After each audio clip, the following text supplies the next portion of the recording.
Assalamualaikum warahmatullahi taala wabarakatuh. Alhamdulillah, alhamdulillahilladzi hadana li hadza wa ma kunna linahtadiya laula an hadanallah.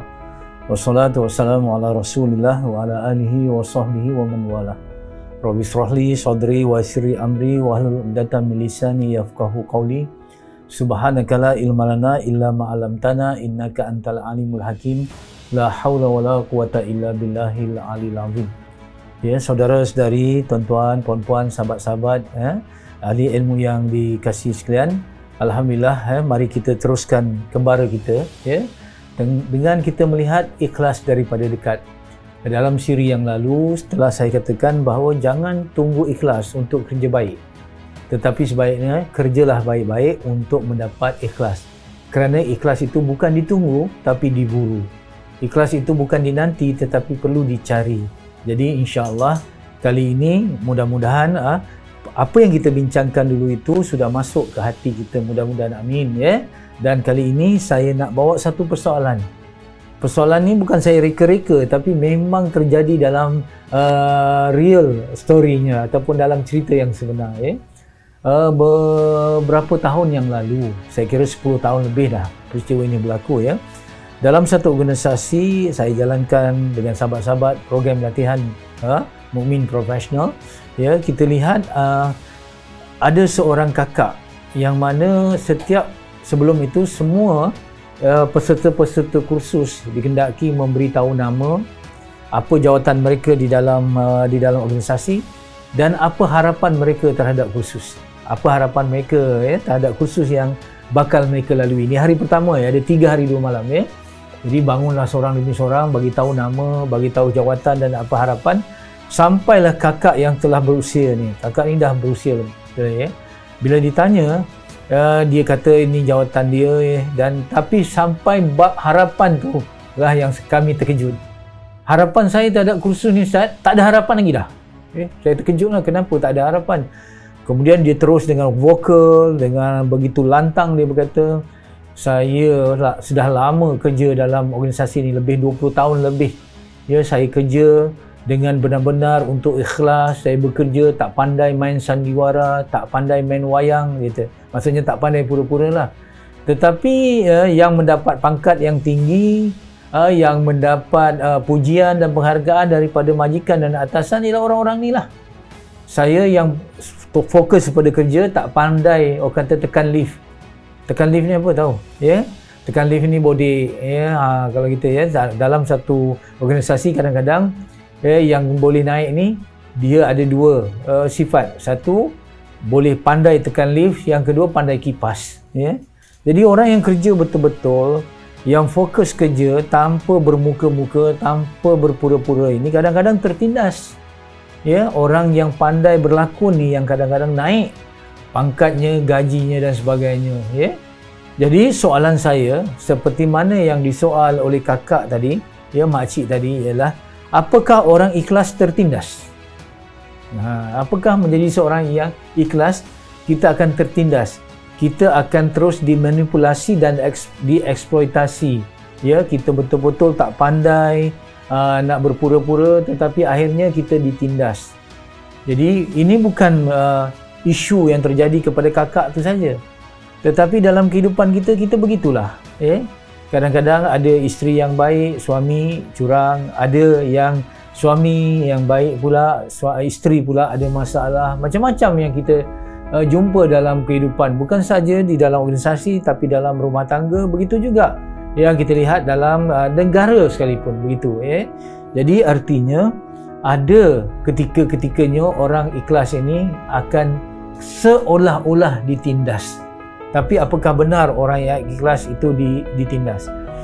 Jawapan yang pertama saya boleh berikan merujuk kepada apa yang saya terangkan sebelum ini, iaitu keyakinan pada hari akhirat sangat penting ketika kita hidup di dunia. Ingat masih lagi, bahawa apabila kita yakin pada hari akhirat, kita buat kebaikan, tak dapat penghargaan, tak dapat balasan, tak apa, kita terus buat baik.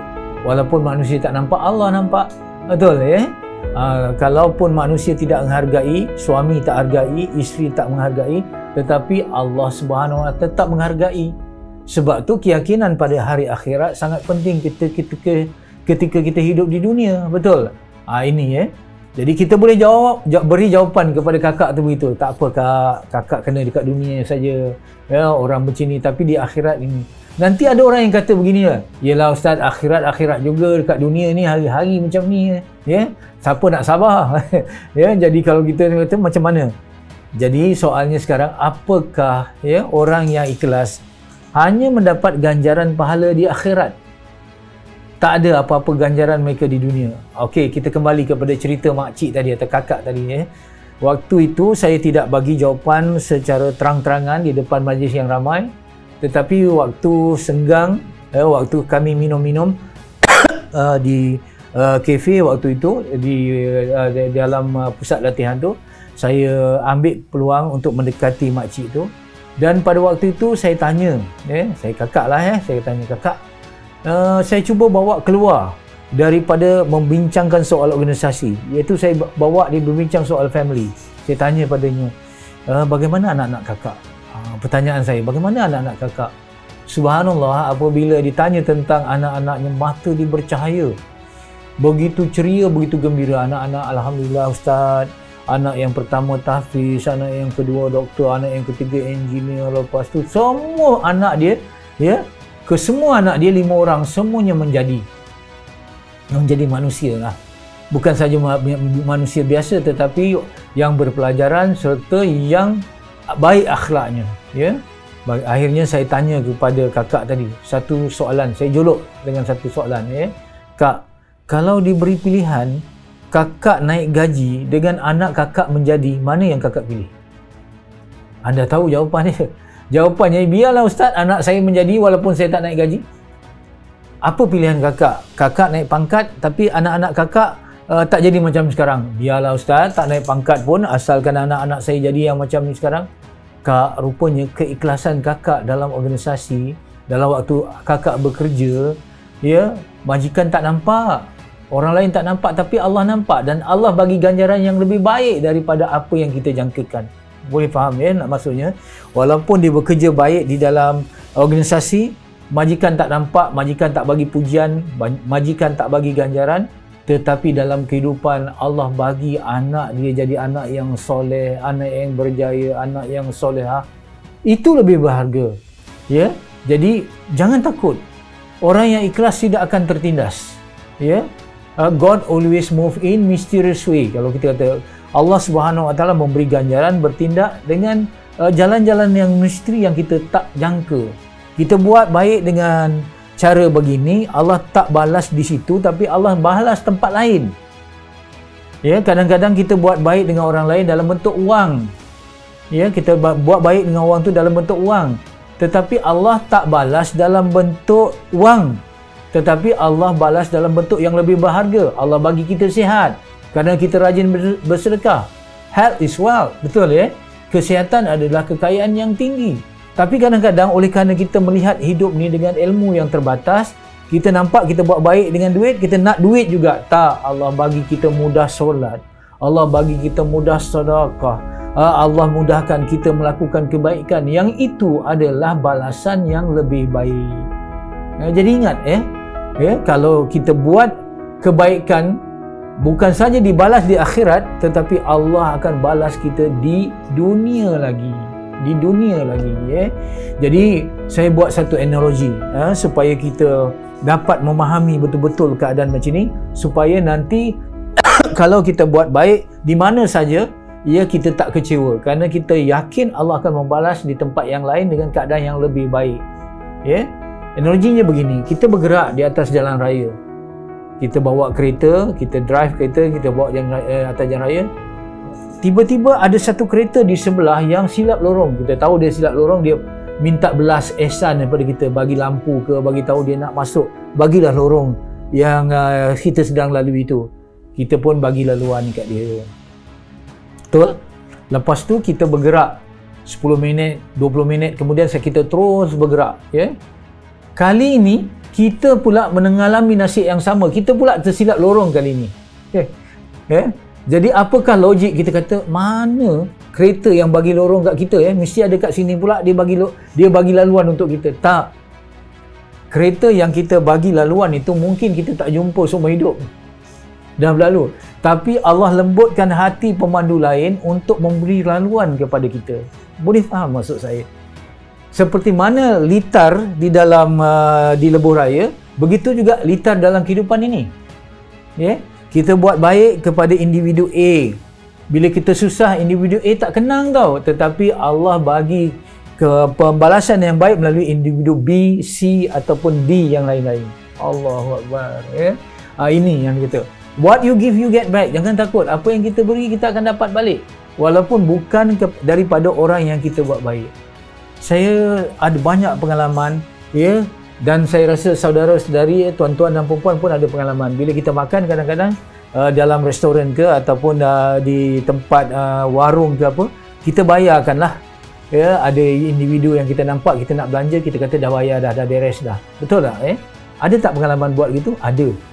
Tapi ada tak pengalaman yang lain yang mana kita nak bayar, orang lain dah bayar? Ya? Ada pakcik punya makanan ni ada orang lain bayar. Subhanallah. Mungkin kebaikan yang kita buat 5 tahun dulu, ya, Allah balas hari ini dengan orang membayar makanan kita setelah kita bayar makanan orang lain pada waktu yang lain. Ini dalam kehidupan, ya. Subhanallah.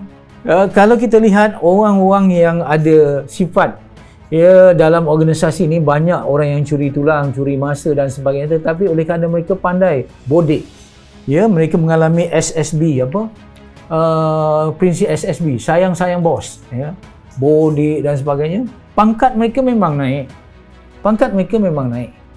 Kerana bos ada 2 mata je, depan aja, belakang tak ada. Ya, pangkat mereka naik, tapi darah tinggi mereka pun naik juga. Ya, mereka tipu orang lain dalam organisasi, tetapi bila mereka balik ke rumah, apa yang terjadi? Isteri mereka tak setia, anaknya jahat, nakal dan sebagainya. Jadi, apa yang kita bagi kebaikan akan dibalas dengan kebaikan. Apa yang kita balas beri dengan keburukan ataupun kejahatan, kita akan mendapat balik. What goes around comes around. Betul? Ya, jadi dalam konteks ini jangan kita takut. Orang ikhlas tidak akan tertindas. Jadi sebab itu, ya, kalau kita bekerja dalam organisasi, ya, kadang-kadang kalau kita bekerja, satu nilai kerja tu, misal kata nilai kerja itu RM800, tetapi kita melaksanakannya dengan baik sehingga nilai kerja itu bukan saja 800, yang kita buat lebih baik daripada itu, ya, sehingga nilai kerja itu menjadi 1000 lah, ya. Kerja tu sebenarnya nilainya 800, tapi kita buat effort yang lebih daripada biasa, kerja itu 1000 nilai sebenarnya, tapi kita dibayar 800. Lagi negatif lah 200. Tidak, negatif yang 200 itu bukan dibayar dalam bentuk duit, tetapi dalam bentuk anak jadi baik, ketenangan hati, kesihatan yang baik. Betul? Ini. Jadi, bila kita bekerja kerana Allah, kita boleh pushing the limit. Kalau orang bekerja tu kerana gaji dia kata 4,000, maka dia kerja berdasarkan ganjaran 4,000 saja. Tetapi kalau orang tu bekerja kerana Allah, dia boleh exceed ataupun dia boleh buat kerja yang lebih daripada 4,000. Ya, apakah dia kerja lebih daripada 4,000 tu, katalah, ya, dia bodoh ataupun dia dieksploitasi, kerja lebih daripada berbanding gaji yang diberikan? Tidak, kerana Allah akan membalas apa yang tak diberikan oleh majikan, ya, apa yang tak diberi oleh makhluk, oleh majikan, Allah membalasnya dalam keadaan yang lebih baik. Jadi begitu juga ada orang yang bekerja, ya, kerana dia pandai, kata tengok main wayang, main sandiwara, dia kerja hanya 1000 saja nilai kerja dia. Tapi oleh kerana dia pandai projek, dia pandai camouflage, dia pandai menyamar, akhirnya dia dibayar lebih daripada apa yang dia buat. Ya, gaji hasil kerja sepatutnya 2,000 saja, tetapi dia dibayar 4,000, artinya dia untung 2,000. Apakah dia untung? Tidak. 2,000 yang tidak selayaknya dia miliki, insya-Allah Allah potong melalui kesihatan yang terjejas, melalui anak yang meragam, kereta rosak, macam-macam. Allah ambil balik yang dia tak layak menerima tu, Allah ambil balik. Ya?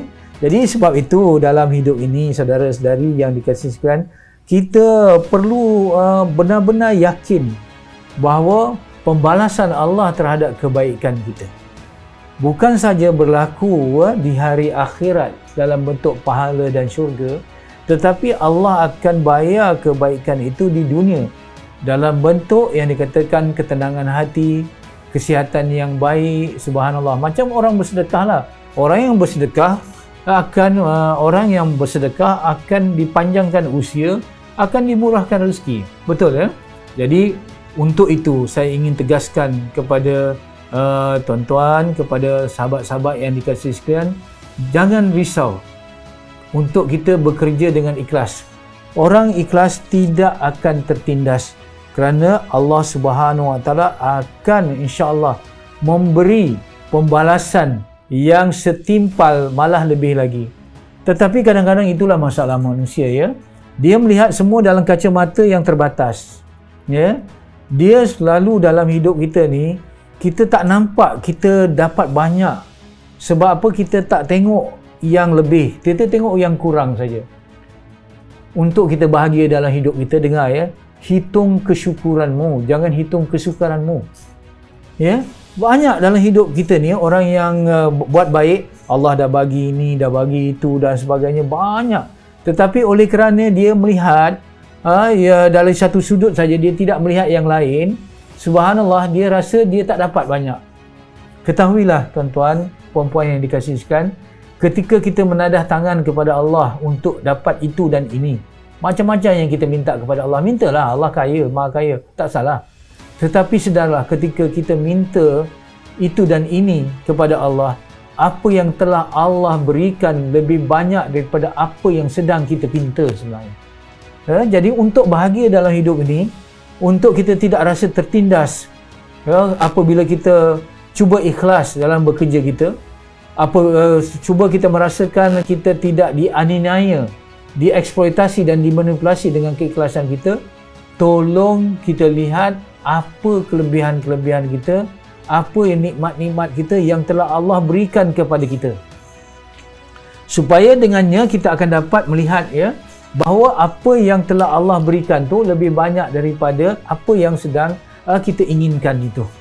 Jadi akhirnya insya-Allah ya, dalam kehidupan ini ya, nanti kita akan rasa apa yang Allah beri itu banyak, akhirnya kita bersyukur.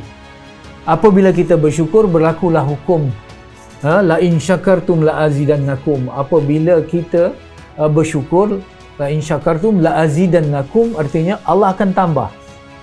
Kalau nikmat yang sedikit itu kita syukuri, Allah akan tambah. Tetapi selalunya pemerhatian kita bila kita Allah tambah tu dalam bentuk duit juga. Kita ada duit sikit, kita syukuri, nanti Allah tambah dengan duit juga. Tidak. Kalau begitu, sifir pemikiran kita, alangkah tersasarnya. Kadang-kadang kita dapat rezeki yang sedikit, kita syukuri, Allah tambah. Bukan melalui rezeki duit, tetapi rezeki yang saya katakan tadi, kesihatan, kemudahan kita beramal, Allah bagi kita sifat-sifat mahmudah, Allah hindarkan kita daripada malapetaka, Allah hindarkan kita daripada kemalangan ataupun tragedi-tragedi yang boleh menimpa dalam kehidupan kita, kesan-kesan lain yang boleh menimpa dalam kehidupan kita. Baik, reflectionnya pada ketika ini ya, insya-Allah apabila lepas kita mendengar kuliah ini, cuba kita cari balik peristiwa-peristiwa yang pernah berlaku dalam kehidupan kita ya, iaitu peristiwa-peristiwa yang kita katakan pahit, yang pedih, yang sakit. Cuba kita ambil satu-satu. Mari kita analisa ya di sudut keikhlasan ya, di sudut keikhlasan. Apakah benar-benar soal yang berlaku kepada itu benar-benar pahit, ataupun ia adalah suatu yang manis kalau kita lihat secara tersirat. Apakah perkara-perkara yang menyebabkan hati kita bimbang, gelisah pada waktu dulu? Apakah kita bimbang dan gelisah sampai waktu sekarang?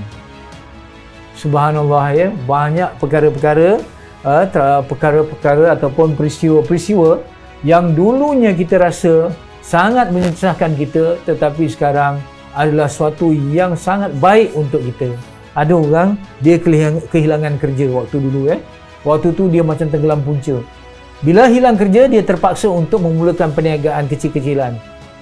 Akhirnya 5 tahun kemudian daripada perniagaan kecil-kecilan tu, dia menjadi seorang jutawan hasil daripada perniagaan. Hasilnya daripada mana? 5 tahun dulu dia dibuang kerja. Jadi sebab itu kita tidak boleh melabel awal-awal bahawa apa yang berlaku itu buruk dan baik sebelum kita melihat dari kaca pandangan yang kata tadi, keikhlasan kita. Yang penting apa saja yang berlaku pada kita, mestilah kita sungguh-sungguh mencuba menjadi orang yang ikhlas. Sekian, wabihi wallahu alam. Assalamualaikum warahmatullahi taala wabarakatuh.